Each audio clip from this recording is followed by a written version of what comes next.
Welcome to the P.A.S. Report podcast. If you're tired of censorship, outraged by government abuses, and thirsty for real insights, then you're in the right place. Get ready, because here, the fight for freedom never ends. Here's your host, Professor Nick Giordano. What's up, everyone, and welcome to the P.A.S. Report podcast. This is your host, Nick Giordano. I'm glad you could join me today. Make sure to follow and subscribe to the podcast so you don't miss an episode. Also, visit the P.A.S. Report website, pasreport.com, and share this episode with your family and friends. I have a great guest coming on the program. I have John Fawcett, the Great America Show host. His program is phenomenal. I'll have links up at the P.A.S. Report website to check it out. John, welcome. How are you today? Nick, it's always an honor and a delight, and you've got me woken up early in the morning to come on your show, so you know. Well, I have to. I mean, otherwise you'll be a bum and be in bed all day. But, you know, in a serious note, on Sunday we saw the memorial of Charlie Kirk. It was a fascinating event. I really give credit to Erica Kirk, especially the powerful message of forgiveness. I don't know how she could do it. I wouldn't be able to do that, and I'm a Catholic, but in any event, she's probably better than me in that way. What were your thoughts on the memorial service? You know, it was sad, but it was, I've been saying this over the last few weeks. We've gone through, I think, some of the greatest moments we've seen our country go through in this time period of Charlie being assassinated, and some of the worst time period this country's ever gone through. And what I mean by that, before anyone goes crazy, is we've seen who are the good people in this country and who are the bad people. We've seen the mainstream media. We've seen late night television hosts try to celebrate this assassin like he was some sort of savior. But on the other side, we've seen now a football stadium filled up to capacity with people mourning the life of a man who's done so much for this country, who devoted his life, literally, to a movement that is helping save this country. So to see the thousands and tens of thousands of people there gathering to celebrate the life of this man, I think it was just such a chilling moment to see Erica Kirk up there, to see President Trump hugging her, to see Elon Musk and Donald Trump sort of reconnecting to come together after this tragedy. We're definitely at a turning point, no pun intended, in this country. After that, I'm sure we'll get into it, but it was just a chilling moment, and it was nice to see so many great Americans connect to celebrate this great man's life. I have to ask, for your generation, my generation, this was the first real political assassination that we've witnessed. I mean, I was a baby when Ronald Reagan was nearly assassinated. But when we look at Charlie Kirk and the way it happened, compound it with social media and how everyone saw it, it's not like something that you could have avoided. Do you think that had a galvanizing impact on what we're witnessing today? Yes and no. The social media aspect of it is terrifying. The fact that just moments after it happened, you were able to see exactly what happened. I don't know if it's a good thing. I don't know if it's a bad thing. It's just a terrible, terrible situation. The fact is that, Nick, we're at an inflection point right now in this country, and we're at a war. We're not at war just with Mexico and Venezuela and Iran and, everyone else who hates America, but we're at a war with ourselves, and it's a Marxist left, and it's not a war that MAGA or the Republicans created. You have to look now what has happened and what has happened time and time again with these assassinations and these attempted assassinations. We watched 2 on President Trump. There's probably many more in people's lives that we just don't even know about, that don't come to fruition, that don't come to light. But we've watched it, Nick, on what happened to Charlie. And we have to look at what we're in now. We're in a war against people who want us dead. There's no hyperbole about it. There's nothing metaphoric about it. The fact is, they want us dead, and they're going to take and do everything they can to ensure that happens, whether it be they're cowards on a rooftop where you can't even look at them in the eyes when they have the intestinal fortitude to try to kill you. They're on rooftops. They're shooting you from behind. You look at what happened to the United Healthcare CEO right here in our city of New York City, who's not going to get the death penalty because of rogue prosecutors. You go down the list of these people. They're sick, demented people that want us dead. How do we get ourselves out of this? I think it's the $1 million question. If I had the answer to, I'd be a savior. Well, I want to ask you about that because it is disturbing when you look at the cultural rot that's infecting our country, when you look at people celebrating the Luigi Mangiones and the shooter, the Charlie Kirk assassin. What has happened in our country that has led to such cultural rot? What do you think it is? There's a level of patriotism on the right, I think, that has the left absolutely berserk. You have a party that's mostly, I'd say, mostly united. When you look at it on the front of it and the face of it, you have a Donald Trump, who's, I say on my show, Nick, the only president to have won three presidential elections ever in the history of this country. You have a president, Nick, for the first time in my lifetime, probably in your lifetime, who means what he says and says what he means. He campaigned on doing X. He did X. And now I could go through the list of closing the border, of holding China accountable, of bringing jobs back to America, of cutting inflation, of getting interest rates under control. He's the only president in the history of this country, in my opinion, who's ran and said he's going to do what he's going to do. And I think it drives these people on the left absolutely insane that they do not have a Donald Trump-like figure. You think about it, who they have.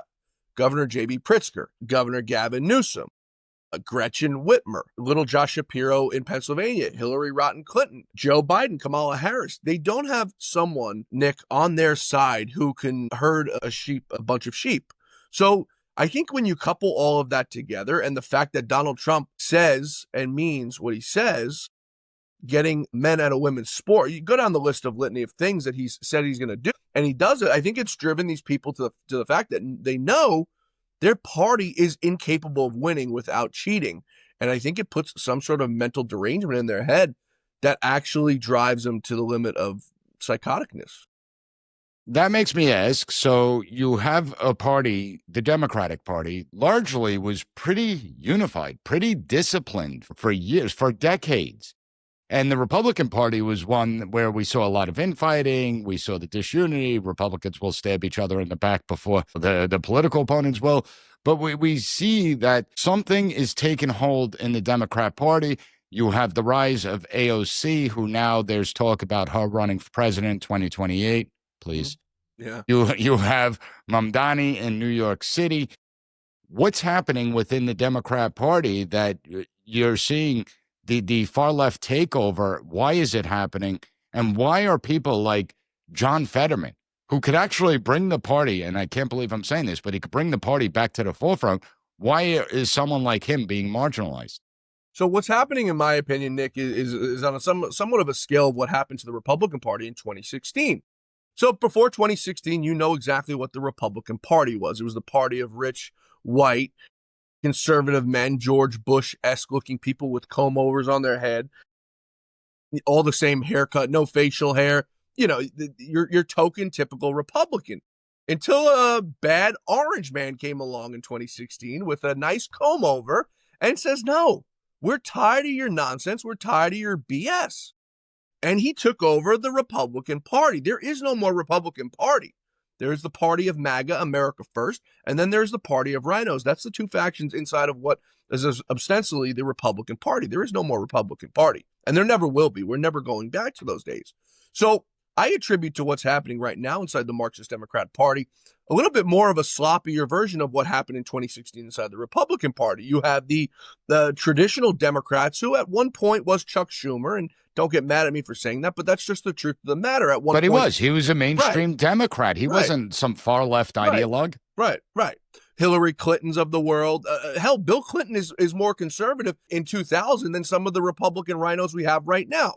So you have that faction of the party, Nick, that now, as I said, they don't have any ideas. They literally run on zero ideas. I don't know if you remember, but during Kamala's run, after Donald Trump came out and said no tax on tips, she's coming out saying no tax on tips. That's literally the Democratic Party. They don't have an idea of their own. So I think they're at an inflection point where they're trying to figure out how to reinvigorate themselves. Now, their idea of reinvigorating themselves is going as far left as possible, which Donald Trump didn't do in 2016. He didn't go alt-right. He just said things that people like you and I wanted to hear. He said things that people haven't heard for years. He heard things boiled down to a very normal level of speaking that everyone understands. Blue collar workers, college educated, high school educated, kids who didn't go to college, whatever. He boiled everything down for everybody to understand. Now, the way the Democrats are going about it right now is completely different and completely wrong. They're only appealing to one side, and that one side is these crazy liberal, blue-haired, green-haired people, and they're going to hurt themselves. Now, the problem is, Nick, is there's nobody in the Democratic Party who's center left, who's smart enough to save these people, because they've managed to pull all of these people in. Hakeem Jeffries now is thinking about endorsing Mamdani. I don't think Hakeem Jeffries was that far of a Marxist leftist when he first got into politics. They're bringing him in, brought in Nancy Pelosi, who at one point wasn't a crazy Marxist Dem. They're bringing all of these people in now where they're eventually going to take over the party, and it's going to be a Marxist party, and there's going to be no saving it. So to me, what I say to them is, please keep up the great work. It's fascinating to watch. I mean, it is. It looks like an implosion of the Democrat Party. And I want to talk to you about some of the rhetoric when we get back from a quick break. So everyone, hang tight.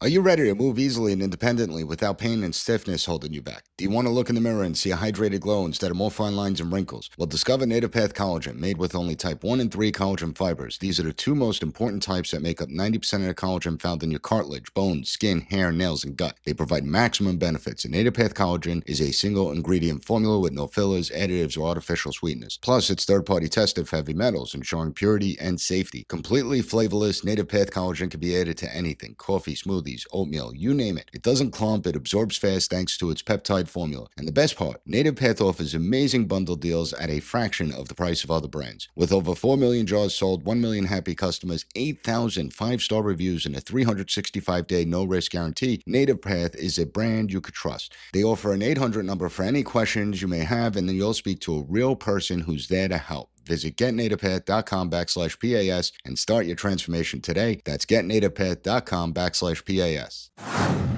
Welcome back to the PAS Report podcast. We got John Fawcett, host of the Great America Show. Everyone needs to check it out. So, John, before the break, we were talking about where the Democrat Party is headed, how it's headed towards Marxism. You have an avowed socialist and communist who possibly could win the mayor's race. I mean, by the polling, he will win unless something changes. But what really fascinates me is that the playbook this far-left radical group is taking has really been able to silence any normalcy within the Democratic Party. The far left only makes up 20% of the party. That's it. Yet, they're the ones with the loudest voices. As far as election successes, I mean, you may be able to win a local election in the 5 boroughs of New York City to become the mayor. But nationwide, how is that going to play out on the stage? So one of the politicians I once worked for, Nick, told me something. He goes, if you go, and he's a Republican, obviously, the further right you go, if you go furthest right, nobody could ever primary you. These people are in a race to go further left, and they're terrified. I mean, never did I think Nancy Pelosi, the stock guru, would be endorsing all of this crazy, crazy stuff. I was talking to someone yesterday. Never did I think I would miss Tom Daschle and Dick Gephardt, but here we are. You know, I was talking to someone yesterday, and I was talking to them about stock divestments, and it was something Lou and I were working on. The great Lou Dobbs and I were working on before he passed away, and it was putting the pressure on pension funds and corporations to divest from foreign investments. Now, I don't mean to go off on a tangent here, but it all ties back. And I was telling somebody on Wall Street that I was having lunch with, and he had said to me, this is someone who went to Columbia, the Ivy League Columbia, and he said to me, Columbia used to have protests against endowment funds in any sort of fossil fuel energy. And I'm sitting there going, can you imagine these people are so dumb to think that fossil fuels are more deadly to America than our investments in China? But that's the way of the left, and that's the way of these Marxist leftists. They don't care about all that. They care about... Just to interrupt you for a second, the New York State Pension Fund, the left did that. I did an episode on that years ago, where they divested from fossil fuel companies, from companies that were giving loans to, firearm dealers and stuff like that. And the New York State Comptroller did a study, and the only people that got hurt were the investors, ordinary people that get these pensions. They were the ones that were hurt because they missed the huge returns. And so I just wanted to interrupt you for a second to point that out. No, you're absolutely right. And for anyone on this show who has a pension, I encourage you, go open your documents. A lot of people don't. A lot of people retire and they don't want to be bothered by the nonsense, and I can't blame them. But go look and see where your pension fund is being invested. Go look on how much of your pension fund is invested in foreign funds. I think you're going to be surprised to see. But, that was something that we were working on before he passed away to get the word out. Going back to Mamdani, make no mistake about it. I don't care who you put in that race. Mamdani is going to win the mayor's race. And I think this will be part of New York and part of America. Everything starts in New York, Nick, and then it branches out. I think this will be the point where America wakes up. Now, you will see this across the country. You will see people continue to put in these Marxist leftists, Ilhan Omars of the world, AOCs of the world, Rashida Tlaibas of the world. You will see this, and you will continue to see these people pushing further left. The way that we get ourselves out of this is these people self-destruct, and eventually they will, because eventually people will wake up to realize their numbers aren't adding up. 1 + 1 is 2, not 4. So eventually, the problem is that will it be too late by then? I mean, when you look at, let's say the communist revolution in China, they were all for it, and then they saw the effects of it, but it was too late. When you look at Hugo Chavez's takeover of Venezuela, same thing. You have the majority of those that are impoverished, the poorer people, they all were in for it. Now they had to live under that range. So if that does happen, unfortunately, you seem like a little bit pessimistic over here. But if that does happen, will it be too late to bring this country back to normalcy? Or is New York City going to be the test case where people are just going to be like, we're rejecting it, right? New York City is getting worse and worse. We're seeing the investments flow out of New York City. You're seeing the tax base leave New York City. And the only thing left is the people that need the system to survive. My good pal Mark Mitchell of Rasmussen Reports says, I have to give him the credit for this because he's the one who's been saying is we're in the fourth turning right now. And for anyone who don't know what that is, it's a theory that every 80 to 100 years, the country goes through some sort of massive crisis. Now, if you think back 80 to 100 years, what happened in that period? You had the Great Depression and you had World War II, among many other things that happened inside that period. And you think about it, 1930, 1945, we're right on that penumbra of 80 to 100 years. So something has got to give eventually with something. Will we go into World War III? Will you have an economic collapse? Right now, if you look at it, I think either one of those things is possible at any moment, with Russia not wanting to seemingly end this war, with Iran seemingly provocative towards America, drug cartels down in Mexico and Venezuela, whatever point of the world, Nick, you want to look at, China constantly knocking at our doors, you can look and you can throw a dart and there's somebody who's ready for war with America. Once again, nothing hyperbolic about it, but it's just the truth of the matter. You want to go look at the economy. Credit card debt among people is at an all-time high. I think we're going to probably start seeing people foreclosing on homes like we haven't seen since 2008. We're at an inflection point right now in this country where it's all going to come tumbling down, and the Democrats, I think, the Marxist Democrats are going to be at the bottom of the avalanche. Well, but it's interesting because President Trump did campaign on getting prices down, on, obviously making the economy better. And these things take time. He's only 8-9 months in. So it does take time to filter down the effects of these policies. If things don't start improving by next year, what are your thoughts on the midterm elections? Where do you see it headed? Do you think that people are going to blame the Trump administration and say, we elected you to solve these problems and it's the same or getting worse? Or do you think that they're going to look at the socialist takeover and that message is going to resonate with them, saying, all right, let's give socialism a try because we're desperate? No, the socialist takeover, it's going to happen with the select fashion and certain congressional seats where they can do it. Make no mistake, Nick, the economic implosion that could come is by no making of Donald Trump. He didn't make this in 8 months. This was over the making of 4 years. No, this is a $37 trillion debt sure. that both Republicans and Democrats allowed to rack up, and the government dependency increasing time and time again. So I completely understand that. And the mortgages that were given out 30 years ago and 20 years ago. So you look at who the president is there, who's in charge of FHFA. This is over the course of many years. You don't just get a house mortgage approved by a bank and then 8 months later you say, well, I need to foreclose right now. This is, a long time coming. This is 4 years in the making of people not being able to afford groceries. This is 4 years in the making of people being able to put have to put utilities on credit card bills every month and not being able to pay it out of your checking account, which mostly every American does. So this is years in the making. No, as for the midterms, I don't think the Republicans take the fall in it. Now, first of all, you got to look at what's happening with redistricting. I think it's going to be very hard for the Democrats to win any seats. And I call it redistricting. When the Democrats do it, it's gerrymandering. The Republicans, down in Texas had the rightful opportunity to add seats because of people going to the state and redistricting. Well, the problem Democrats have is they gerrymandered every stronghold they Right. have, and they can't really gerrymander anymore. I mean, it's nearly impossible for them, where Republicans haven't used those tactics. Right. Some have, don't get me wrong, but not to the effect that Democrats have, so they could certainly improve their odds in the House of Representatives. The only way the Republicans lose the House, Nick, is if they do something catastrophically stupid. Now, that's always a possibility.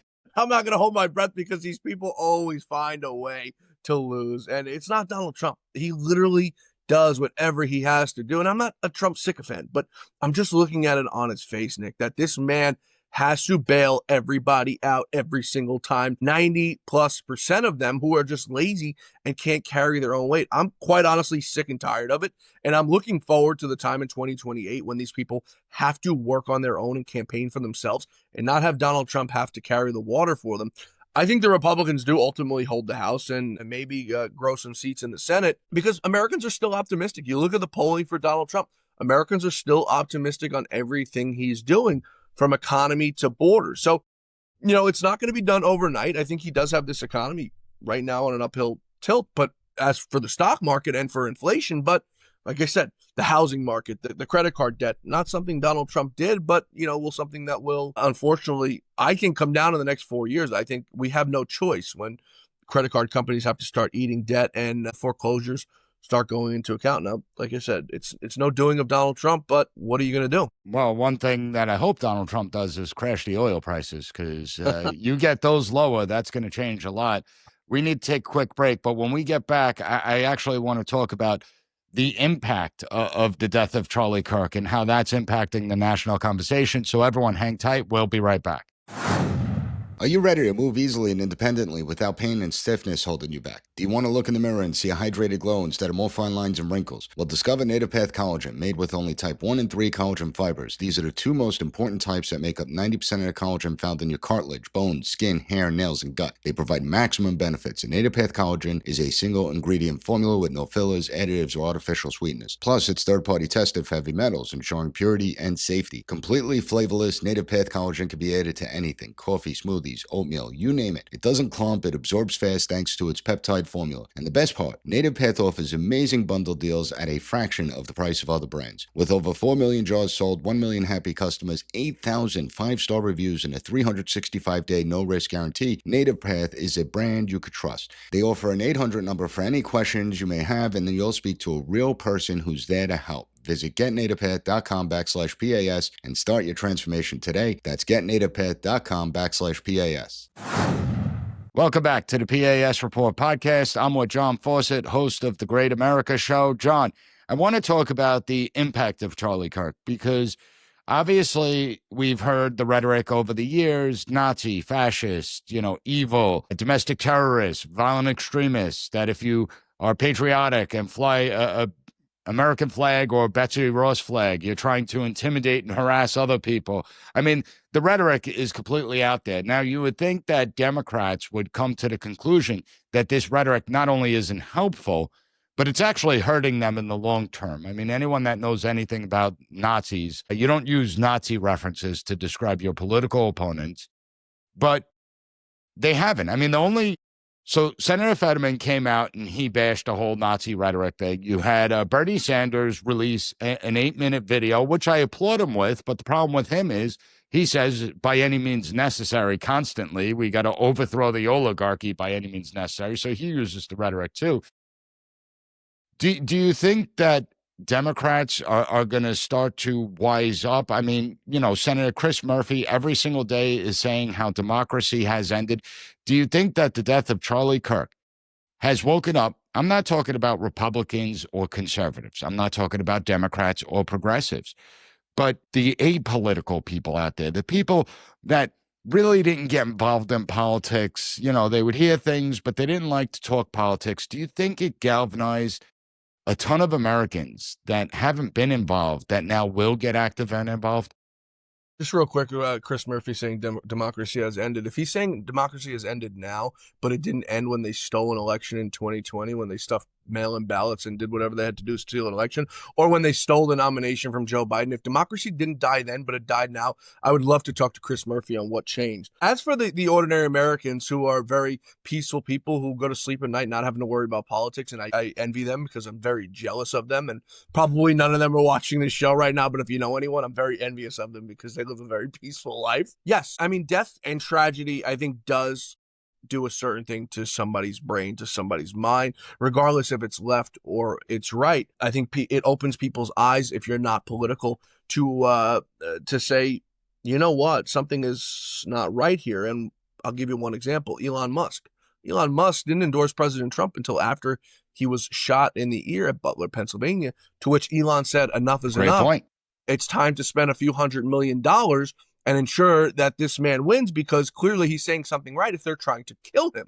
So I think it's going to fire up a lot of people. You look at the numbers at Turning But do Point. you think it's long-term or short-term? No, I think once these people get their feet in the water, they're going to want to go swimming. And you look at the numbers that Turning Point has put out with the high schools and college campuses that want to start chapters now all of a sudden in the wake of this tragedy is extremely telling. Thousands and thousands and thousands of requests. I think once these people get their feet wet and they understand what MAGA, what America First is about, they realize that we're all patriots, we're all lovers of America, and that we want the best for this country. I think it's going to start a brand new generation, which is exactly what we need, because the Republican Party, I hate to say this, but it's the truth of the matter, their voting class is of the older class, and we need to get more people involved to take over the reins of this, to fill in for these people who are not going to be here in 20 years, who are not going to be here in 30 years. I hate to say that, but it's just the truth of the matter. We need more people, more younger kids, to take over the reins of these great patriots who have led this country for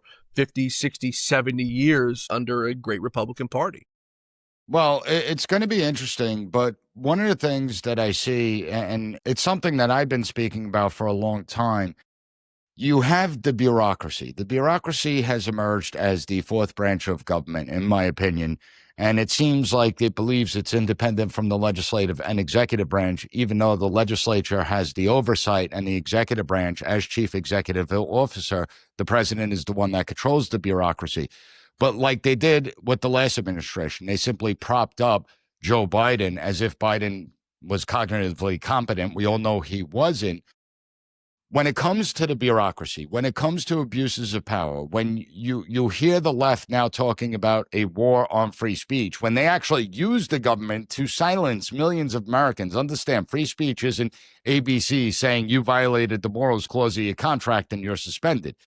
The war on free speech is when the government tells the Twitter and Facebook that they have to delete posts that contain unapproved opinions, like Carol Crawford from the CDC did, or when a Jen Psaki says they're flagging posts for the White House is flagging posts for Facebook.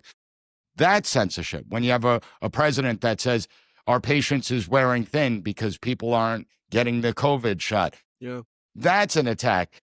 But do you think that the Trump team, particularly Pam Bondi, who I am not pleased with, who I don't think is capable of running the Department of Justice, do you think that she is someone that needs to resign given her screw-ups when it comes to those that abuse their power within the Department of Justice that still remain there, the lack of prosecutions of people like James Clapper, despite Tulsi Gabbard declassifying thousands of documents showing that the whole Russian collusion thing was a fraud and a hoax, and they all lied about it.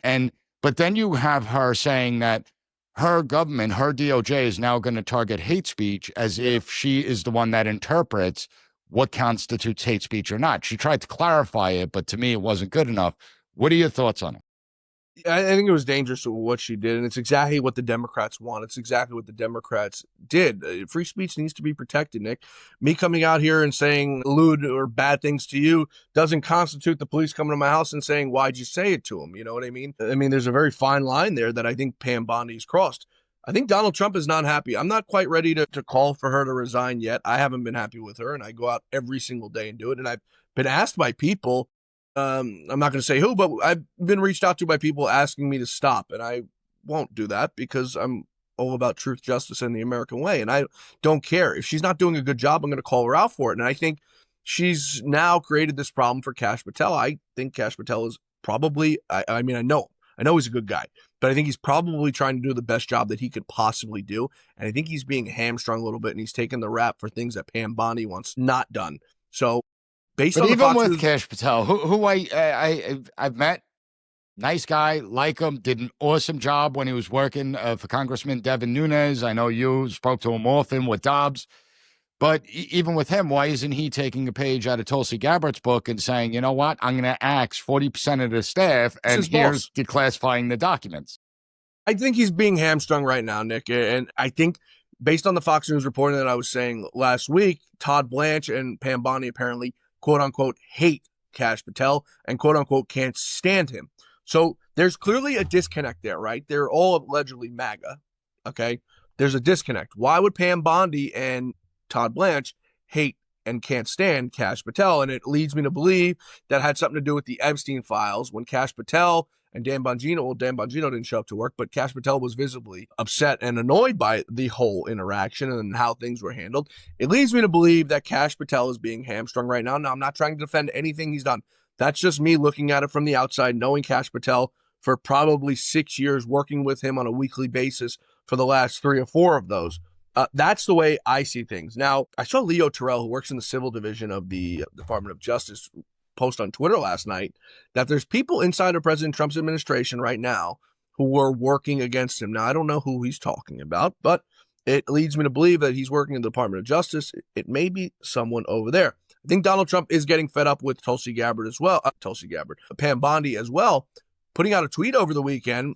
Some people were saying it was a text message to her or whatever, but pretty much calling her out for her bullshit. We have this going on. We have Russiagate. We have all these people who sought to undermine American democracy. They wanted me in jail for 700 years. They've indicted me however many times. They've done this to me. They've done this to our country. And these people are still walking the street. So I think Donald Trump is getting a little bit fed up with her. He's never expressed any sort of frustration with Kash Patel publicly or privately, to the best of my knowledge. I do think she is hanging on by a very, very small thread from both MAGA and President Trump. Well, in full disclosure, I wasn't happy that he picked her in the first place. No, I wasn't either. You know, there was many other competent people I think should have been chosen. But Andrew what are your Bailey. thoughts on the FCC commissioner? Because this is a big brouhaha in the Republican Party now. Not, Democrats, of course, they're going to scream fascism. But even some Republicans didn't like the FCC chairperson, Carr, saying, we either do this the easy way or the hard way, and I'm going to do what's in the public interest on the airwaves. Now, just so everyone knows, obviously the Federal Communications Commission regulates the public airwaves. It's our tax dollars, so it's always been what's in the public interest. But would you want a Democrat administration to be the ones to determine what's in the people's public interest? And do you think that he's another one that his statement causes problems for the administration? No, I'll tell you why. First of all, Brendan Carr, I know him personally. Brendan Carr was one of the first people I've ever interviewed when I was on TV, which was kind of funny. I interviewed him by accident at CPAC. One of the first people I've ever interviewed. Very good guy. The difference between ABC and CBS and other networks like Fox News, Nick, is that they have broadcast licenses, which means they are under a guise of a certain sort of equal time. It's a law. You have to give equal time to both sides. You have a broadcaster's license, you get government funding, you have to do that. Looking at the Republican side saying, well, when the Democrats come in, maybe they'll do something. Well, no, they can't do anything because the Republicans get no equal time on any of these broadcast stations anyway. Fox News doesn't have a broadcaster's license. No, it's cable. Right, exactly. Newsmax does not have a broadcaster's license. So what can they possibly do to us, Nick? Can they possibly spend $800 billion against Donald Trump in an election? What can they possibly do to Donald Trump or to J.D. Vance or to Marco Rubio or whoever decides to run in 2028 that they haven't already done? Maybe they'll put a Democrat contender on 60 Minutes and edit the whole thing. I'm not saying that's ever happened before, but what can they possibly do at this point, I ask you? That's a great point. But do you think that the language he used was something that should be avoided? Because, again, unfortunately, if you're Republican or conservative, it seems like you have to do everything right 100% of the time. Like that one little slip up of the tongue causes enormous headaches, and all Republicans have to answer for it, including Trump. Whereas Democrats could sit there all day lobbing bombs saying, Nancy Pelosi, 2019, saying domestic enemies are in the House of Representatives and over at 1600 Pennsylvania, and nobody has to answer for that. No, I don't think so. And I'll tell you why, Nick, because for the last 10 years, we've been demonized as human beings. Anyone who supported President Trump, we've been demonized. Well, you're subhuman. You're not a human being, according to the left.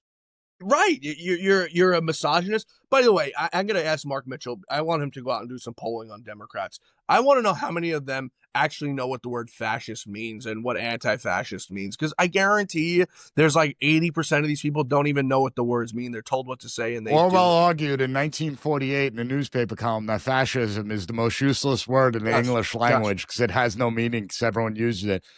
I asked Mark Mitchell also to ask him, what is Nazism and what do Nazis represent? Because I will guarantee you that apparently many of them have no idea about World War II because we have a failed education system.